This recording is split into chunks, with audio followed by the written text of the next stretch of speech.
ਤਾਂ ਨਿਸ਼ਾਨਾ ਚੱਕੀ ਤਾਂ ਨੂੰ ਹਾਂ ਆ ਠੀਕ ਹੈ ਗੱਲ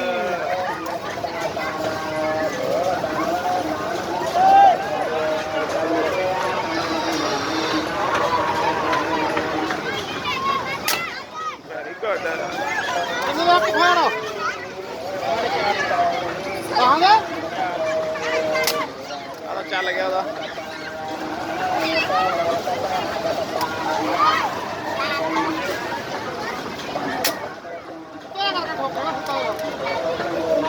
ਕੁੱਟਿਆ ਵੀ ਕੋਈ ਤੇ ਬਸ ਐਵੇਂ ਭੰਤੇ ਦੋ ਤੇ ਦੋ ਨਿਸ਼ਾਨਾ ਬਾਨ ਉਹਦਾ